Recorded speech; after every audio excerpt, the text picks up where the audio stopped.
तो आज का हमारा यहाँ पे करंट अफेयर्स के अंतर्गत टॉपिक है भारत में 75 डिजिटल बैंक इकाइयां, जिसको हम शॉर्ट फॉर्म में यहाँ पे बोलने जा रहे हैं डीबीयू।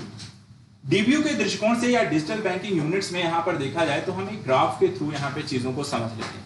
अर्थात इस टॉपिक्स में आपको क्या क्या पता होना चाहिए। इसमें सिर्फ फैक्ट नहीं है, इसमें आपको बहुत सारी चीजें भी, इसमें प्री का क्वेश्चन भी बनेगा और इसमें मेंस का भी क्वेश्चन आपसे पूछा जा सकता है। मेंस का क्वेश्चन आएगा तो आपके पास कंटेंट इतना होना चाहिए कि आप उन चीजों को अच्छे से लिख सकें। ठीक है, तो मैं आपको एक क्वेश्चन भी आपको तलाश दे दूंगा, आप चाहें तो उस पर आंसर राइटिंग भी आप कर लीजिएगा, लेकिन फिलहाल जो मेन उद्देश्य है करंट के बारे में जानना और समझना। तो चलिए समझते हैं डीबीयू क्या है। देखिए, सबसे पहली चीज कि ये चर्चा में क्यों रहा है, तो हम एक वर्ड इकोनॉमी यूज करते हैं, वित्तीय समावेशन। ठीक है, जिसको हम इंग्लिश में बोलते हैं फाइनेंशियल इंक्लूजन। इसका मतलब होता है कि हर एक व्यक्ति को बैंकिंग सेक्टर से जोड़ना, सरल शब्दों में। ठीक है, हर एक व्यक्ति को बैंकिंग सेक्टर से जोड़ना। कैसे जोड़ना है? कम से कम उसका एक अकाउंट होना चाहिए। अब इंडिया में इतने बड़ी संख्या में लोग हैं और हर एक व्यक्ति का कम से कम अगर एक अकाउंट हो तो यहाँ पर जो लेन देन की प्रक्रिया है वो यहाँ पर आसान हो सकती है, भ्रष्टाचार आपका रुक सकता है। ठीक है, लेकिन वो सारा एक टॉपिक आएगा। लेकिन फिलहाल यहाँ पर हम जो समझना है डिजिटल बैंक यूनिट के दृष्टिकोण से लेकर आए हैं। वित्तीय समावेशन को और अधिक सशक्त बनाने की दिशा में यहाँ पर प्रधानमंत्री ने वीडियो कॉल के माध्यम से 75 डिजिटल बैंक इकाइयां को यहाँ पर राष्ट्र को फिलहाल अभी हाल ही में कुछ दिन पहले समर्पित किया है। लेकिन ये पहली बार नहीं या पहला यहाँ पर अचानक नहीं हुआ है। इसकी घोषणा अगर हम देखें थोड़ी सी पृष्ठभूमि, तो हर साल हम बजट प्रस्तुत करते हैं। जब बजट प्रस्तुत करते हैं तो बजट में हर साल घोषणाएं करते हैं कि हम क्या क्या करने वाले हैं, और ये भी जो घोषणा थी ये बजट में ही थी। 2022-23 के केंद्रीय बजट में भाषण के दौरान यहाँ पर वित्त मंत्री निर्मला सीतारमण जी ने कहा था कि आजादी के 75 साल पूरे होने के अवसर पर हम 75 जिलों में 75 डीबीयू स्थापित करने की घोषणा उन्होंने उस टाइम पे वहां पर की थी। देखा जाए तो इसका उद्देश्य है बैंकिंग का लाभ देश के कोने कोने तक पहुंचाना, जिसमें राज्य भी शामिल हैं और केंद्र शासित प्रदेश भी शामिल है। इसे कवर करने के लिए 11 सार्वजनिक क्षेत्र के बैंक, 12 निजी क्षेत्र के बैंक और एक लघु वित्त बैंक यहां पर इस पहल में भाग लेने की बात उन्होंने की थी। कौन कौन लेगा, कौन कौन नहीं लेगा, कौन कौन से यहां पे शामिल होंगे, इसकी बात वहां पे नहीं की थी, सिर्फ इस बात की यहां पर घोषणा की थी। और फाइनली जाकर यहां पर डीबीयू की डिजिटल लॉन्चिंग हो गई। तो अब समझते हैं डीबीयू है क्या। देखिए, डीबीयू है एक डिजिटल बैंकिंग उत्पादों और सेवाओं को डिलीवर करने के साथ मौजूदा वित्तीय उत्पादों और सेवाओं को डिजिटल रूप से देने के लिए एक विशेष निश्चित बिजनेस पॉइंट हब। इसका क्या मतलब? बेसिकली हर एक बैंक का स्थापित करने के लिए आपको भौतिक अवसंरचना चाहिए, अर्थात सीमेंट, कमरे, एसी, रूम, इस तरह की चीजें, उसको हम कहते हैं भौतिक अवसंरचना। लेकिन डिजिटल बैंकिंग के लिए यह सब नहीं चाहिए। उसे कहां चाहिए? सिर्फ आपके पास एक मोबाइल हो या लैपटॉप हो, इंटरनेट की कनेक्टिविटी हो और वहीं पर आपको अकाउंट ओपन किए जा सके, वहीं से आप पैसों को लेन देन इत्यादि कर सकें। इसी को यहाँ पर बोला जाता है बिजनेस पॉइंट हब, जहां पर सारी चीजें आप क्रियाविधियों को संचालित करते हैं बिना किसी प्रकार की भौतिक संरचना के। तो डिजिटल बैंक क्या है? कोई भौतिक स्वरूप आपको कहीं नहीं मिलेगा। कहाँ ये बैंक यहाँ पर जाइए, ये एड्रेस है, यहाँ पर आपको मिल जाएगा। वो कहाँ मिलेगा? सिर्फ आपके डिजिटल जो भी आपके पास संसाधन है वहीं पर। ठीक है, इन यूनिट्स में कुछ न्यूनतम डिजिटल आधारभूत अवसंरचनाएं यहां पर होंगी। ये सेल्फ सर्विस मोड पर होंगे। पहली चीज, कोई और संचालित नहीं करेगा। कैसे होंगे? सेल्फ सर्विस मोड पर होंगे, अर्थात प्रक्रियाएं जो होंगी उनको देखने के लिए कोई बैकएंड में नहीं बैठा होगा। वो कंप्यूटरीकृत यहाँ पे व्यवस्था होगी, जो भी आप लेन देन कर रहे होंगे वो कंप्यूटरीकृत माध्यम से ऑटोमेटिक चल रही होगी। ग्राहकों को एक कॉस्ट एफिशिएंट, पेपरलेस, सुरक्षित, कनेक्टेड एनवायरनमेंट में उत्पादों सेवाओं को डिजिटल रूप से प्राप्त करने में सक्षम बनाया जाएगा। और आसान भाषा में इसे आप कह सकते हैं कि इस प्रकार की जो सेवाएं हैं जो ग्राहकों को उपलब्ध कराई जाएंगी उसमें से 24/7 और पूरे साल 365 दिन आपको उपलब्ध होंगी। ऐसा नहीं कि बैंक का काम है संडे सैटरडे पड़ गया, छुट्टी हो गई, मंडे तक का वेट करो, दिवाली की छुट्टियां हो गई, अब जब तक नहीं ओपन होगा तब तक वेट करो। यहाँ पे कोई दिक्कत नहीं है। सुबह काम पड़ा 6 बजे, रात को काम पड़ा 2 बजे, जनवरी में काम पड़ा या दिसंबर में काम पड़ा, डजंट मैटर, आप कभी भी अपनी प्रक्रियाओं को संपादित कर सकते हैं। डिजिटल बैंकिंग में क्या क्या चीजें आपको यहां पर लेकर आए हैं? इसमें चेक, डिमांड ड्राफ्ट आदि जैसी यहां पर कागजी कार्रवाई को दूर करते हुए सभी पारंपरिक बैंकों की गतिविधियों को यहाँ पर उनको शामिल करना है। अर्थात ऐसी चीजों को, देखिए पेपरलेस की बात हुई है, पेपरलेस का मतलब हुआ कि आपको किसी प्रकार का चेक नहीं दिया जाएगा, ठीक है, वहां पे उसका कोई काम नहीं रहेगा। सभी प्रकार की जो लेन देन होंगी वो कैसी होंगी, डिजिटल होंगी। जैसे आज हम सिंपल वे में इसको समझाने के लिए आज हम फोन पे इत्यादि का यूज करते हैं। क्या हम पैसे निकाल किसी को देते हैं? नहीं, फोन पे जाते हैं, पैसे वहां पर हमने लिए, ट्रांसफर किए, सामने वाले के अकाउंट में वहां पर पहुंच गए।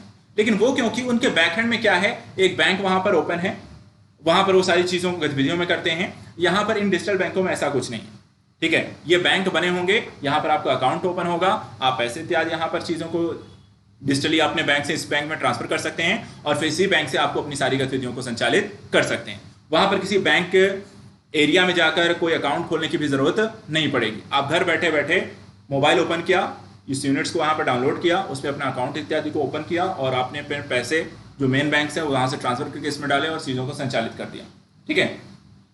हाँ, इनकी कनेक्टिविटी क्योंकि देखना पड़ेगा, कोई दिक्कत आ जाएगी, और इसीलिए देखा जाए तो 75 जो हमने देखा कि सरकार ने यहाँ पे घोषणा की है, उन्होंने कहा कि सार्वजनिक, निजी और लघु वित्त बैंक शामिल होंगे जो इनसे कनेक्टेड होंगे, ठीक है। अर्थात इनकी क्रियाविधियों में किसी प्रकार की कोई दिक्कत होती है तो वहां पर उसके देखरेख का काम उनसे करेंगे। कनेक्टेड इसलिए भी किया गया है क्योंकि यहाँ पर आपका जो खाता है वो फिलहाल किसी न किसी बैंक में है, वहां से पैसा इसमें कैसे लाओगे, क्योंकि ये तो भौतिक अवसंरचना भी नहीं है कि आप जाके अकाउंट खोल के पैसे डाल दोगे, ठीक है। तो उसके लिए उन बैंकों को यहाँ पर डीबीयू से कनेक्ट किया गया है। ऐसा क्यों किया गया है, बात करते हैं कि डीबीयू लाने का उद्देश्य क्या था, हमें इसकी जरूरत यहां पर क्यों पड़ी है। तो पहली चीज देखिए, ग्राहकों को अनुकूल, सुविधाजनक एवं लागत प्रभावी बैंकिंग सुविधा सुनिश्चित करने के लिए, अर्थात समाज के उस व्यक्ति तक पहुंच को सुनिश्चित करने के लिए जो अब तक बैंकिंग सेवाओं से अछूता है, या ऐसे क्षेत्रों में खासकर जहां पर अब तक कोई बैंक नहीं है, लोगों को 5 किलोमीटर, 10 किलोमीटर, 15 किलोमीटर ट्रैवल करके जाना पड़ता है, उसके बाद बैंकिंग सेवाएं वहां पर उन्हें प्राप्त होती हैं। तो ऐसे लोगों के लिए घर तक आसान पहुंच को सुनिश्चित करने के लिए ये डीबीयू बैंक यहां पर डेवलप किए जा रहे हैं। कागज रहित सुरक्षित वातावरण में बैंकिंग उत्पादों और सेवाओं की पहुंच को प्रदान करना।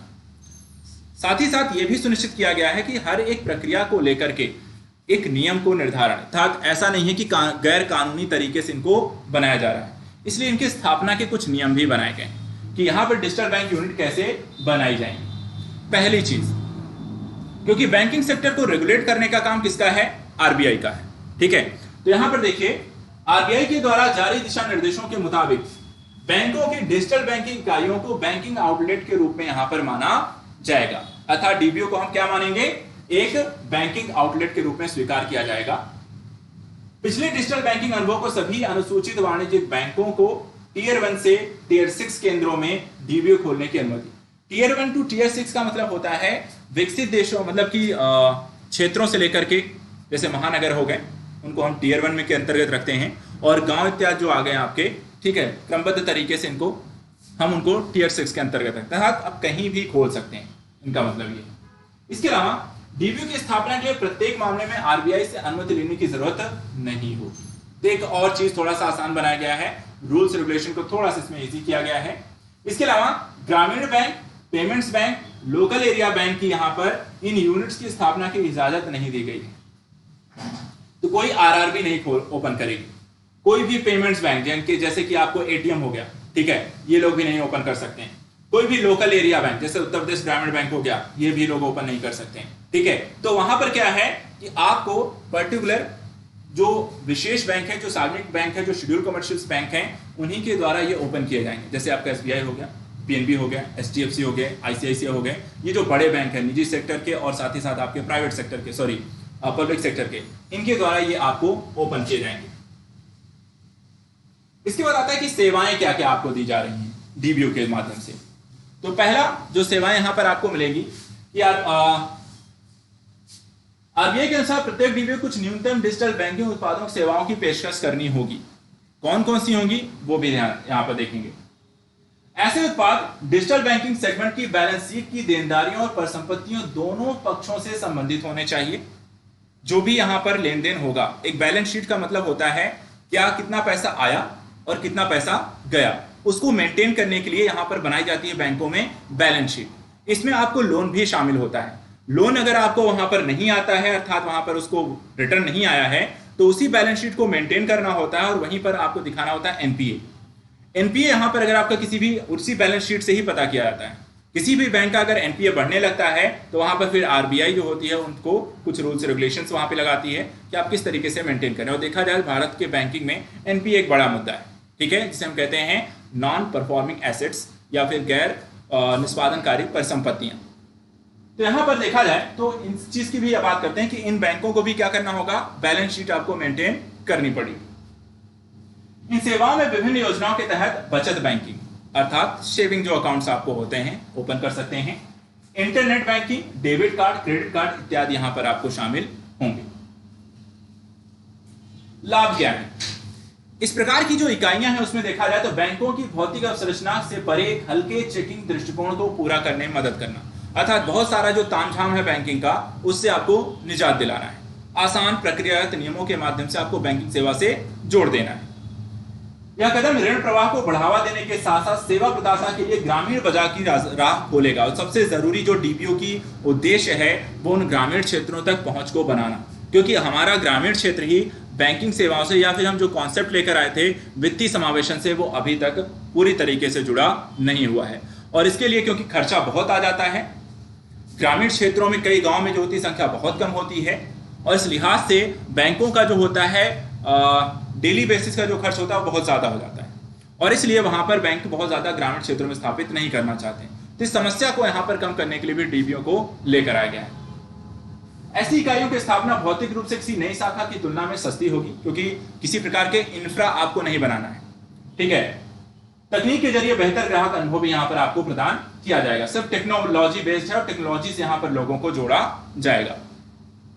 इस यूनिट्स को नए जमाने के बैंकों के रूप में ब्रांडेड किया जाएगा और यहां नए उपभोक्ताओं को बेहतर तरीके से व्यक्तिगत वित्त प्रबंधन उपकरण प्रदान करने में मदद करेगी। और आज का जो ह्यूमन बीइंग है वो चाहता भी नहीं कि उसे बैंक जाना पड़े, उसे अपने फोन में पैसे निकालने हो, देने हो, ट्रांसफर करने हो, किसी चीज की कह सकते हैं कि पेमेंट जमा करनी हो या कोई रिचार्ज करना हो या कुछ भी काम करना हो, वो चाहता है बस घर बैठे हो जाए।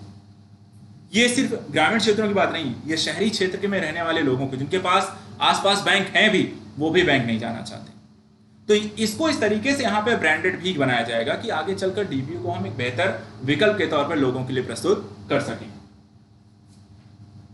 यहां पर देखें, लाभ समय की मांग को देखते हुए ये इकाइयां वित्तीय साक्षरता और डिजिटल बैंकिंग के प्रति अनुकूल दृष्टिकोण को प्रोत्साहित करेंगी। इसके बिना डिजिटल बैंक यूनिट सफल नहीं होगी। वाई? क्योंकि बिना डिजिटल साक्षरता के ग्रामीण क्षेत्र में लोगों को पता ही नहीं चलेगा कि इन सेवाओं का यूज कैसे करना है। वो टेक्नोलॉजी का भी ठीक से यूज नहीं कर पाते हैं, वो स्मार्टफोन्स का भी ठीक से यूज नहीं कर पाते हैं और फोन कर भी पाते हैं तो बैंकिंग सेक्टर की जो नॉलेज होती है उसमें वो फिर भी पीछे रहते हैं। तो ये जरूरी एक पहलू इसमें जो शामिल किया गया, बहुत अच्छा एक दृष्टिकोण है कि इस चीज को उन्होंने ध्यान में रखकर इसे लॉन्च किया है, जिसमें वित्तीय साक्षरता और डिजिटल बैंकिंग के प्रति भी यहाँ पर अनुकूल दृष्टिकोण होगा, जिसके माध्यम से लोगों को इसके बारे में बताया जाएगा, उनको प्रशिक्षित किया जाएगा, उनको जानकारी दी जाएगी और उसके साथ साथ उनको जोड़कर उसको सिखाया जाएगा कि आप इसका उपयोग कैसे करेंगे। तो ये तो यहाँ पर डीबीओ के बारे में। अब डीबीओ को हम थोड़ा सा अंतर देख लीजिए। आज आप देखते हैं कुछ पारंपरिक बैंक जो कि भौतिक अवसंरचना जैसे होते हैं, आप ट्रैवल कर सकते हैं, जाकर मिल सकते हैं मैनेजर से, अपनी समस्याओं से चर्चा कर सकते हैं, अकाउंट खोल सकते हैं, कभी भी रिविजिट कर सकते हैं, बैंक अकाउंट बंद करा सकते हैं, कुछ भी। लेकिन ये ऐसे नहीं है। तो इनके बीच यहाँ पर अंतर क्या है? पहली चीज, डीबीओ 24/7 नगद जमा निकासी सहित बैंकिंग सेवाएं प्रदान करेगा, जबकि हमारे नॉर्मल जो पारंपरिक बैंक है ऐसा नहीं करते। 24/7 नहीं खुले रहते हैं, खासकर संडे सैटरडे बंद हो गए, छुट्टियों में बंद हो गए। डीबीओ की सेवाएं डिजिटल रूप से प्रदान की जाएंगी, जबकि इनकी सेवाएं डिजिटल के साथ साथ आपको भौतिक तौर पर, प्रत्यक्ष तौर पर भी प्रोवाइड कराई जाती है। जिन लोगों के पास कनेक्टिविटी या कंप्यूटिंग डिवाइस नहीं है वो डीबीओ में से पेपरलेस मोड पर बैंकिंग लेन देन यहां पर आपको कर सकते हैं। बैंक कर्मचारी सहायता प्राप्त मोड में बैंकिंग लेन देन के लिए प्रयोगकर्ताओं की सहायता और मार्गदर्शन के लिए उपलब्ध रहेंगे, अर्थात एक तरीके के टेली काउंसलिंग सबके पास रहेगी, बैंकिंग काउंसलिंग रहेगी। आप उनको कॉल करके यदि आपको कोई दिक्कत आ रही है तो आपको बताएंगे सर ये जाकर कर लीजिए, ये ऐप होगा, यहाँ पर ये दिख रहा होगा, इसको ओपन करिए, इसमें ये करिए, आपका हो जाएगा। तो वहां पर टेली अर्थात कोई भी दिक्कत होगी तो ऐसा भी नहीं है कोई बैकएंड में नहीं है, टेली कम्युनिकेशन सेंटर स्थापित किए गए हैं जो इससे रिलेटेड आपको प्रॉब्लम्स के बारे में आपको बताएंगे कि क्या करना है, उसका सोल्यूशन दिया जाएगा। इसके अलावा डीबीओ डिजिटल वित्तीय साक्षरता प्रदान करने और डिजिटल बैंकिंग अपनाने के लिए जागरूकता पैदा करने में भी आपको मदद करेगा कि आप इसे कैसे और क्यों अपनाएं, ये किस तरीके से अच्छा है, पारंपरिक बैंकों की अपेक्षा इसे आप क्यों अपना सकते हैं, आपके लिए क्या क्या यहां पर लाभ इसमें हो सकता है। इसके अलावा डिजिटल बैंक और डीबीओ के बीच के अंतर को भी यहां पर देख लीजिए। एक अंतर यहां पर है डिजिटल बैंक और डीबीओ के अंतर्गत, यहां पर देखिए डीबीओ जो है इनके पास कोई कानूनी मान्यता नहीं है। आरबीआई के द्वारा इनको एक बैंक के रूप में मान्यता देने के लिए एक अधिनियम होता है जिसको बैंकिंग रेगुलेशन अधिनियम 1949 के नाम से हम जानते हैं। कोई भी जो बैंक होता है वो हमेशा आरबीआई उनको इस बैंक के या इस अधिनियम के माध्यम से उनको सूचित करती है कि आप बैंक बना सकते हैं या नहीं बना सकते हैं। यहां पर डिजिटल बैंक अर्थात डीबीओ को ऐसा कोई भी यहां पर मान्यता नहीं दी गई है आरबीआई की तरफ से। तो डीबीओ के पास कानूनी मान्यता नहीं है, उन्हें बैंकिंग विनियमन अधिनियम 1949 के तहत लाइसेंस नहीं दिया गया है। जबकि जो आपके डिजिटल जो बैंक इत्यादि होते हैं कानूनी रूप से बैंकिंग आउटलेट के रूप में, अर्थात ये एक इस रूप में सक्षम है कि नहीं आरबीआई के द्वारा एक बैंकिंग आउटलेट की संज्ञा दी गई है, लेकिन एक बैंक के रूप में पूरी तरीके से मान्यता इनको नहीं दी गई। जबकि जो डिजिटल बैंक हैं यहां पर बैंकिंग विनियमन अधिनियम 1949 के तहत विधिवत लाइसेंस प्राप्त एक बैंक है जिनके पास एक बैलेंस शीट और कानूनी अस्तित्व होता है। अर्थात आपने एसबीआई में भौतिक तौर पे जाके अकाउंट खोला है और वही एसबीआई आपको क्या कर रही है, डिजिटल बैंकिंग का भी लाभ दे रही है। तो उनके पास क्या है, कानूनी मान्यता है। एसबीआई को कानूनी मान्यता आरबीआई ने दे रखी है कि आप डिजिटल बैंकिंग ओपन कर सकते हैं, अपने ग्राहकों को सेवाएं दे सकते हैं, लेकिन यहां पर ऐसा कोई प्रावधान यहां पे नहीं है। तो डिजिटल बैंक और डिजिटल बैंकिंग यूनिट्स, ये इसमें एक यहां पर साफ साफ आपको अंतर ध्यान रखना है। लास्ट, नवाचार और प्रतिस्पर्धा के स्तर पर, क्योंकि लगातार टेक्नोलॉजी यहां पर डेवलप हो रही है, इस चीज के बारे में यहां पर थोड़ा सा समझ लीजिए। बैलेंस शीट के बारे में और कानूनी मान्यता के बारे में। पहली चीज, डीबीओ डिजिटल चैनलों को नियामक मान्यता प्रदान करके मौजूदा चैनल बैंकिंग व्यवस्था में सुधार करते हैं।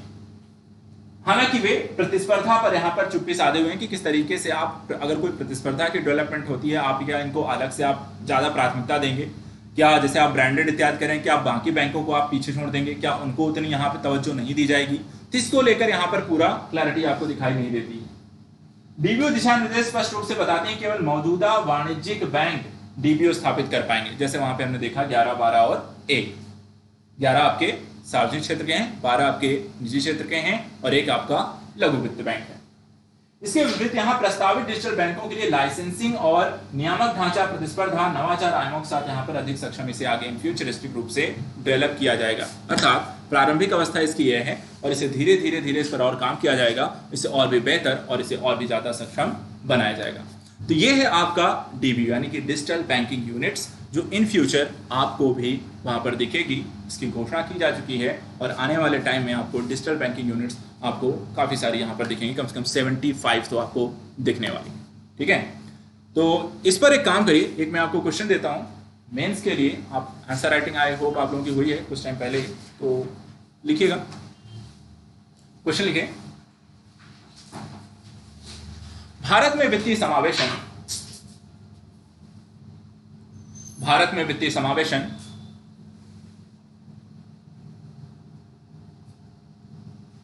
के लिए किए गए प्रयास पूर्णतया सफल नहीं रहे